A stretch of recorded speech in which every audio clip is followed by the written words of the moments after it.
আসসালামু আলাইকুম। আমি মিশুস ডেইলি লাইফ থেকে মারিয়া বলছি। অনেকদিন পরে আপনাদের কাছে ভিডিও নিয়ে আসলাম। তো আজকে হচ্ছে ঈদের আগের রাত। ঈদের আগের রাতের আমার কিছু প্রস্তুতি আমি আপনাদের দেখাবো। যেহেতু শেষ রমজান, সেহেতু আমার বাচ্চা চেয়েছিল হচ্ছে চটপটি খেতে। তো চটপটি রান্না করেছিলাম, আর নাফি এখানে হচ্ছে মেহেদি হাতে নিয়ে দাঁড়িয়ে আছে। সে কি পড়বে আমার কাছে শুনতে চাচ্ছে। আর এই যে চটপটিটা আমরা খেয়েছি আর নিবৃতির বাবার জন্য রেখে দিয়েছি। আর নায়রা সোফায় ঘুমাচ্ছে। দুপুরবেলার ডাল ছিল, ডালটা বাসায় আছে। আর যেহেতু কালকে ঈদ, আজকে আমি তেমন কোনো কিছু রান্না করব না। তো ফ্রিজে হচ্ছে লাত তরকারি আছে, আর আমি রোস্ট এখানে রেডি করে রেখে দিয়েছি, সেমাই রান্না করে রেখে দিয়েছি। কারণ আমাদের বাসায় হচ্ছে কেউ গরম সেমাই খেতে চায় না, সবাই ঠান্ডা সেমাইটা পছন্দ করে। যার জন্য আমি ঈদের আগের রাত্রে সেমাইটা রান্না করে রেখে দিয়েছি ফ্রিজে, যাতে করে ঠান্ডা সেমাইটা সবাই সকালবেলা খুব সুন্দর করে খেতে পারে।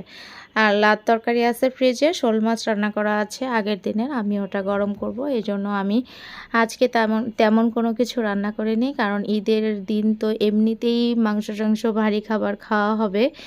এই জন্য আমি তেমন কোনো কিছু রান্না করিনি। আর তো এই তো, আর হচ্ছে এই যে লাত তরকারিটা আছে, লাত তরকারিটা হচ্ছে এখন গরম করে নেব। আর রোস্টটা আমি আগের দিন রাত্রে ভেজে ফ্রিজে রেখে দেই।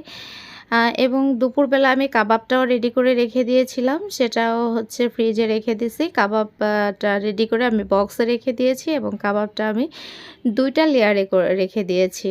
যেহেতু আমি কালকেই ভাজি করব, এই জন্য আমি ২টা লেয়ারে রেখে দিয়েছি। আর ২টা লেয়ারে এইভাবে টিস্যু দিয়ে রাখলে এটা কাবাবটা উঠাতেও তেমন একটা প্রবলেম হয় না। আর এটার মধ্যে ৪-৫টা ছিল, ওটা রেখে দিচ্ছি। তো ইফতারিতেও ওদের আমি কিছু ভেজে দিয়েছিলাম কাবাব, যাতে বাচ্চারা সুন্দর করে ইফতারিটা করতে পারে। আর আমার বাচ্চারা হচ্ছে একটু ইফতারিতে আপনার ওই যে আলুর চপ টালুর চপের থেকে কাবাব, তারপরে ফ্রুটস, এগুলা খেতে ওরা বেশি পছন্দ করে। আর এখানে হচ্ছে নারার জন্মদিন ছিল, যার জন্য বেলুন দেখা যাচ্ছে। পরশুদিন ছিল নায়রার জন্মদিন, তো নায়রা সোফায় ঘুমাচ্ছে। আর টেবিলের উপরে হচ্ছে আমি একটু গোছগাছ করেছিলাম, বাট এই চুলাটা নিয়ে নায়রা আমার সঙ্গে রান্না করছিল। তো আমি তাকে বললাম যে তুমি ঘেমে যাচ্ছ, তুমি হচ্ছে ডাইনিং টেবিলে যাও। তো ডাইনিং টেবিলে যখন তাকে পাঠিয়ে দিছি, সে সোফায় এসে আস্তেই করে ঘুমিয়ে গেছে। তো ওখানেই রয়েছে, আমি আরই করিনি। ঘুম থেকে উঠে যদি এরকম দেখে চুলার উপরে, অনেক খুশি হবে সে। তো যাই হোক, আমার বাচ্চা কাচ্চা নিয়েই আমার সারাদিন চলে যায়। আর নিবৃত্তি এখানে বসে আছে, আর এইখানে হচ্ছে আমি ছাদ থেকে কাপড় এনে রেখে দিয়েছি, সেটা ভাঁজ করব। বিড়াল দেখেন শান্তি করে ঘুমাচ্ছে। এক একটা বিড়াল এক এক জায়গায় শান্তি করে করে ঘুমাইতেছে। আর আমি নিবৃত্তিকে বললাম রাবারটা উঠায় রাখো, কারণ বিড়ালে হচ্ছে রাবার খেয়ে বমি করে দেয়। তো পরে এখানে সেখানে বমি করে, ওটা ফেলতে অনেক কষ্ট হয়। তো যাই হোক, এখন হচ্ছে মেহেদি দিয়ে দিচ্ছে। এই যে নিবৃত্তি মেহেদি দিয়ে দিচ্ছে তার বাবাকে। আর তার বাবা হচ্ছে শুয়ে আছে। তো প্রথমে সে তার বাবাকে দিবে, সে মনে হয় নিজে নিচ্ছে নাকি। এই হাতে দিয়ে দিয়েছে নাফি। নাফি তার বাবার নাম লিখে দিয়েছে এই হাতে, আর এই হাতে হচ্ছে নিবৃত্তি দিয়ে দিচ্ছে। আর এইখানে হচ্ছে তারপরে সে নায়রাকে দিবে, তারপরে সে আমাকে দিবে। আর আমি বলেছি যে আমি তোমাকে 10 মিনিট টাইম দিতে পারবো মেহেদি দেওয়ার জন্য। তো সে বলছে 10 মিনিটে হবে না, এরকম করে বলতেছে আর কি। আর এরপরে হচ্ছে সে নায়রাকে মেহেদি দিয়ে দিচ্ছে। এই যে নায়রা হচ্ছে আগে কয়েকবার নিছে, সে আবারও নেবে। তো নায়রার হচ্ছে মেহেদি নেওয়া হচ্ছেই না, সে বারবার নিতে চাচ্ছে। তো এই যে টিভিতে গান বাজতেছিল, আমরা হচ্ছে মেহেদি নিতেছিলাম আর গান শুনতেছিলাম। তো ঈদের আগের রাত্রে আর কি যা হয়, খুব আনন্দ আনন্দ ভাব আমাদের মধ্যে। আর আমি তো কাজও গুছিয়ে ফেলেছি। টিভিতে এই যে গান বাজতেছে, নাফি তার মতো করে বসে আছে এই সোফায়, সেও মেহেদি নিবে, অপেক্ষা করতেছে। আর এখন রাত বাজে হচ্ছে 2:30। আর দেখেন আমার বুড়িটা এখনও পর্যন্ত হেঁটে বেড়াচ্ছে। নিবৃত্তির বাবার জন্য ফুচকা ভেজে চটপটি রেডি করে আমি রেখে দিলাম, সে ঘুমানোর আগে খাবে, এই জন্য সে হচ্ছে সন্ধ্যায় খায়নি। তো নায়রা হচ্ছে যে ঘর ভরে আমার সঙ্গে হেঁটে বেড়াচ্ছে। আর এখানে বিড়ালের মাছ দিছিলাম, বিড়াল মাছ খেয়ে ফেলছে। আর আমি হচ্ছে সব মাংস টাংস আর মশলা টশলা বের করে রাখছি, কারণ হচ্ছে সকালে মাংস বের করে রাখলে তখন ওইটা গলতে গলতে অনেক টাইম লেগে যায়, যার কারণে আমার রান্না করতে অনেক সময় লেগে যাবে। তো এই জন্য আমি রাত্রে এটা সব কিছু বের করে রাখছি, যেহেতু আমি খুব সকালে উঠেই রান্না শুরু করে দিব।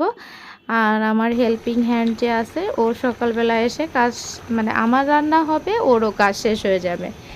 এই তো তো আমি চলে আসলাম পরের দিন সকালবেলা। সবাইকে ঈদ মোবারক, আপনাদের সবাইকে ঈদের অনেক শুভেচ্ছা।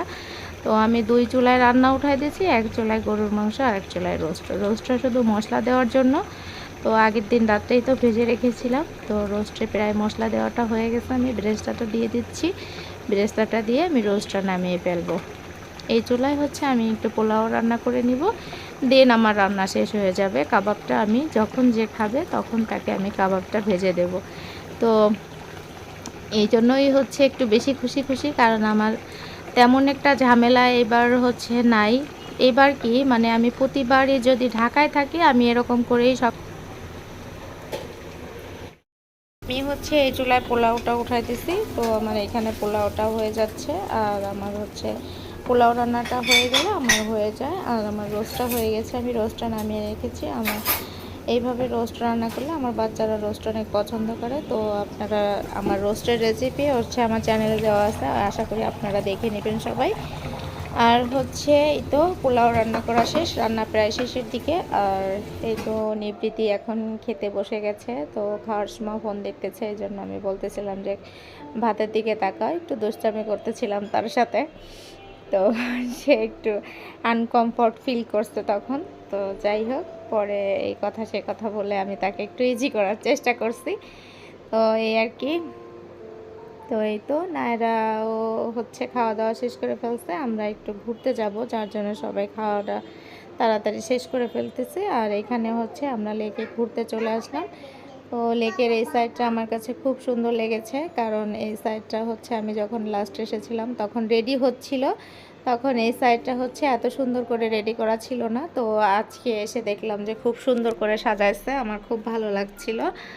তো এখানে হচ্ছে নায়রা, নাফি, নিবৃত্তির বাবা, আমরা সবাই হচ্ছে হাঁটতেছিলাম প্রচুর। তো আর কি হাঁটাহাঁটি শেষ করে আমরা একটু খাওয়া দাওয়া করলাম। খাওয়া দাওয়া করার জন্য আমরা ওখানে হচ্ছে খাওয়া দাওয়া শেষ করে আমরা একটু হাঁটাহাঁটি করলাম। খাওয়া দাওয়া শেষ, প্রথমে খাওয়া দাওয়া করলাম, পরে হাঁটাহাঁটি করলাম। তো নাফি এই যে খাচ্ছে, আর নিবৃত্তি আর নাফি অনেক দুষ্টুমি করতেছে ওই খাওয়াটা নিয়ে। তারপরে হচ্ছে আমি এখান থেকে চলে যাচ্ছিলাম, তবে আমার এইখানকার ভিউটা অনেক সুন্দর লেগেছে রাত্রেবেলা। তো যাই হোক, আমি হচ্ছে লাস্টে যাওয়ার আগে একটু এখানকার ভিউটা আর কি দেখে দেখে যাচ্ছিলাম। সুন্দর লাগতেছিল আমার কাছে রাত্রেবেলা এখানকার ভিউটা, অসম্ভব ভালো লাগতেছিল দেখতে। ঈদের রাত্রে আমার খুব সুন্দর লেগেছে এখানে এসে, ভালো লেগেছে আর কি, মন ভালো হয়ে যাওয়ার মতো একটি পরিবেশ ছিল ওখানকার। তো যাই হোক, বাচ্চারা হচ্ছে বায়না করতেছিল তারা হারফিতে যাবে। তো আমি তখন বাচ্চাদের নিয়ে হচ্ছে রিকশায় উঠে হারফিতে যাওয়ার জন্য প্রস্তুতি নিয়ে নিলাম এখান থেকে বের হয়ে গিয়ে। তো এই তো আমরা কিছুক্ষণের মধ্যেই হচ্ছে হারফিতে পৌঁছে গেলাম। ওখানে গিয়ে বাচ্চারা ফ্রেন্ডস ফ্রাই আর হচ্ছে তিনজনে তিনটা মিল্কশেক নিচ্ছে, ফ্রেন্ডস ফ্রাই নিচ্ছে, আমি একটা আইসক্রিম নিলাম। তো এখানে প্রথমে নায়রা কিছুক্ষণ খেলাধুলা করছে, তারপরে হচ্ছে একটু খাওয়া দাওয়া করতেছিলাম, আমরা একটু গল্প করতেছিলাম। গল্প করে এখানে প্রচুর ভিড় ছিল, যেহেতু এখানে হচ্ছে দেখেন 2টা চেয়ার পেয়েছি, আর চেয়ারই পাইনি আমরা, এত পরিমাণে ভিড় ছিল। তো খাওয়া দাওয়া শেষ করে আমরা বাসার উদ্দেশ্যে রওনা দিলাম, বাসায় চলে আসলাম। এখন অনেক রাত, আমি এসে বিড়ালের মাছ সিদ্ধ করে বিড়ালকে মাছ দিয়েছি। তারপরে আমি এখানে নিজেদের জন্য একটু ভাত রান্না করে নিয়েছিলাম। যারা হচ্ছে যার যার রুমে চলে গেছে ঘুমাইতে। তো এখানে হচ্ছে আমি গরুর মাংসটা এসে একটু গরম করেছি, গরম গরম ভাত রান্না করেছি। যেহেতু হচ্ছে গরম ভাত রান্না করেছি, তো আমিও খেয়েছি, নিবৃত্তির বাবাও খেয়েছে। তো যাই হোক, অনেক রাত হয়ে গেছে এখন, আর হচ্ছে এখন আমি অলরেডি ক্লান্ত হয়ে গেছি। আর রান্নাঘরটা একটু গুছিয়ে রাখলাম, যেহেতু আমার হেল্পিং হ্যান্ড মনে হয় নাও আসতে পারে, যেহেতু ঈদের আগের দিন রাত, মানে ঈদের পরের দিন, সেহেতু না আসার সম্ভাবনাই বেশি। তো যার জন্য আমি রান্নাঘরটা একটু গুছিয়ে তারপরে দরজা লক করে রেখে গেলাম। রান্নাঘরটা একটু সুন্দর করে গুছিয়ে দরজাটা লক করে দিলাম। এখন হচ্ছে রাত প্রায় 2:30টার মতো বাজে। তো যাই হোক, আপনাদের সাথে আমি অনেক দিন পরে ভিডিও শেয়ার করলাম। আমার ভিডিও যদি ভালো লাগে আপনারা অবশ্যই আমার ভিডিও সাবস্ক্রাইব করবেন এবং আমার পাশে থাকবেন ইনশাল্লাহ। আশা করি সবাই ভালো থাকবেন, সুস্থ থাকবেন। আল্লাহ হাফেজ।